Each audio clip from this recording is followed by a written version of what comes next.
Salut à toi et bienvenue sur ce nouvel épisode Comment gagner de l'argent en ligne grâce à sa passion. Aujourd'hui j'ai envie de te parler de YouTube et de cette possibilité qu'il existe de créer sa propre émission, même aujourd'hui encore. Je m'appelle Bastien Nicolaï et voici Entrepreneur Cast. Beaucoup de personnes veulent lancer leur chaîne YouTube, faire des vidéos en ligne et gagner leur vie grâce à ce média. Il te permet d'avoir ta propre émission et créer ta propre chaîne d'infos, de communication ou de partage de passion. Je pense sincèrement que c'est encore possible de se faire une place parmi les grands dans ce monde. Mais attention, comme chaque semaine, je préfère t'avertir que ce n'est pas simple de gagner de l'argent sur le net et avec sa passion. C'est pour cette raison qu'il faut que ce soit ta passion qui domine et pas l'envie de gagner de l'argent. Plus tu es en accord avec ce que tu partages, plus tu pourras toucher les gens et plus tu auras une possibilité de te rémunérer sur ce que tu fais. Maintenant que c'est dit, voici les principales étapes à suivre pour créer sa chaîne YouTube. Si tu les suis, tu sauras à la fin de ce podcast ce que tu dois mettre en place pour réussir ton émission. Je te conseille tout de même de ne pas hésiter une seule seconde à contacter un professionnel qui pourra te former et t'accompagner personnellement dans chaque étape. Première étape, ta passion. En déterminant ta passion, tu vas très rapidement trouver la thématique de ta chaîne YouTube. Je te conseille de trouver une niche. C'est-à-dire, une niche, c'est un domaine bien précis de thématique qui va cibler un type de personne en particulier. Plus tu es précis, plus tu vas toucher de monde. Alors que plus tu as un éventail large de sujets, plus tu risques de te perdre sur le web et du coup de ne toucher personne. Donc, trouve un sujet précis que tu veux aborder dans ta passion. Quand tu as ton sujet, tu te dois de créer un contenu qualitatif. C'est vraiment important que quand tes fans vont regarder ta chaîne, ils aient l'impression d'avoir reçu un réel plus de ta part, des conseils utiles. Plus ton contenu est bon, plus tu auras de la chance d'avoir de plus en plus de fans. Une fois que c'est fait, passons à l'étape suivante qui est le matériel.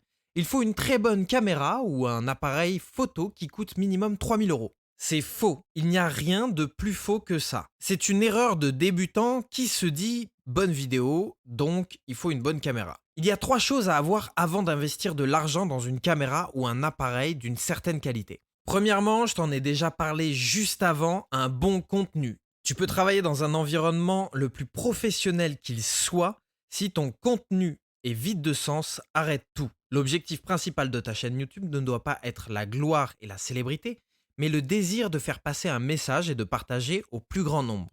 En second, le son. Combien de vidéos on voit sur YouTube sans un bon son? Étant dans l'audio, je me rends compte tout de suite, mais quelqu'un qui n'y connaît rien et n'est pas dedans ne comprend pas d'où ça vient et il va chercher à monter le son, augmenter la luminosité, etc. Quand le son est mauvais, toute la vidéo baisse en qualité. Et en troisième, la lumière. Une bonne lumière est très importante pour créer une belle image. Je ne suis pas un expert dans ce domaine, mais j'ai eu la chance de passer du temps avec des photographes et des vidéastes qui m'ont montré les différences qu'il existe entre un environnement avec une bonne lumière et sans. Notamment certains qui sont prêts à lever toute une équipe de tournage à 4h30 du matin pour avoir une lumière matinale. Pour ces 3 conseils, je te laisse le lien d'une vidéo dans la description qui résume et démontre très bien tout ça. Elle a été réalisée par la chaîne YouTube NoTech et je les remercie pour ce message qui, je l'espère, va faire évoluer certaines consciences. Quand tu sais tout ça et que tu as le bon matériel pour travailler, il faut apprendre à s'en servir. Je pense que s'adresser à un professionnel est important quand on a une idée exacte en tête. Par exemple, tu as vu un YouTuber avec un style de vidéo qui te plaît, tu aimes les couleurs et l'image qu'il tire de son matériel, donc demande-lui comment sont faits ses réglages. Et regarde aussi s'il n'a pas déjà fait une vidéo dessus. Sinon, n'hésite pas à demander l'aide d'un formateur. Chacun a son métier et il faut savoir apprendre de ceux qui réussissent. Maintenant que tu sais faire, que tu as ta mise en place, tes réglages, ton setup de près comme on dit, il faut forcément que tu fasses plusieurs essais pour trouver la bonne position, le bon cadrage et un moyen d'être à l'aise devant la caméra.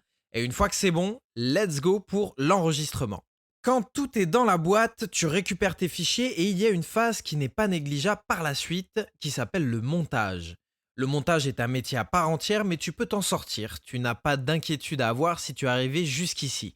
Il suffit simplement de trouver un logiciel de montage vidéo sur lequel tu vas pouvoir découper les enregistrements que tu as pu faire dans l'étape précédente. L'objectif est de créer une vidéo complète grâce à plusieurs bouts de vidéo. C'est comme un collage sur l'ordinateur. Donc, voici des petits conseils pour faire un bon montage vidéo. Fais une sélection de tes enregistrements avant pour éviter de perdre du temps pendant le montage. Suis bien l'ordre du contenu que tu as créé sur papier pour avoir un cheminement logique. En fonction de ton contenu, avoir une musique de fond peut être intéressant, mais attention au volume, elle ne doit pas couvrir ta voix. Et n'oublie pas ton jingle pour créer ton identité.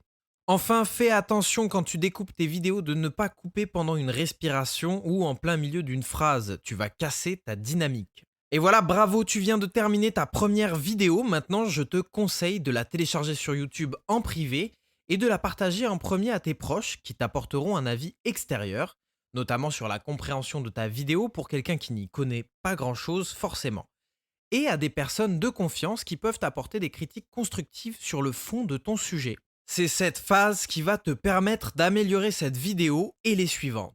Quand tes retours sont faits, voici quelques conseils pour bien gérer sa chaîne. Rédige une ligne éditoriale.